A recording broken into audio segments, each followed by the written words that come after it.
namni kophee miilaa hin qabne nama miila ittiin deemu hin qabne ilaalee rabbii isaa galatoonfachuu qaba. Namoonni hedduun sooshaal miidiyaa irratti jireenya addunyaa nagee jechaa poost godhaa kara keessaan namootatti barreessaa lubbuu ofii balleessaa jiru. Kun maaliif ta'a? Obboloota koo keessaan barruu jibbisiisaa natti barreessaa jirtan maaloo jireenya addunyaa kanaa eenyufu guuttee hin jirtu hubadhaa.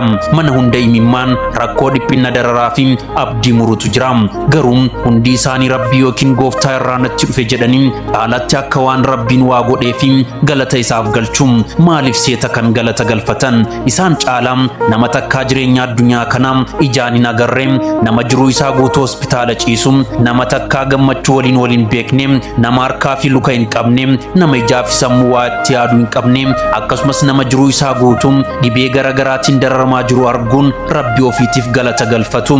Hadhaati fayyaa guutuu qabdataa, qaama guutuu qabdataa, ijaan laaluun, harkaan qaqqabu, miilaan deemuu dandeettataa, waan xiqqoo jireenya kee keessatti waan si mudatee fi nama jaallattu tokkoon waan wal dhabdee fi yookiin gargar waan baatee fi rakkoo baruu furuu dandeettu waan si qunnamee fi hojjettee akka namaa maallaqa waan hin qabnee fi hojjettee akka namaa konkolaataa fi mana waan hin qabnee fi dhiphattee yaaddooftee nama gaarii waliin osoo hin taane seexana waliin marii gootee murtee jibbisiisaa akkanaa ofirratti raawwachaa jirta. Kanaafuu dhaabbattee yaaduu qabda.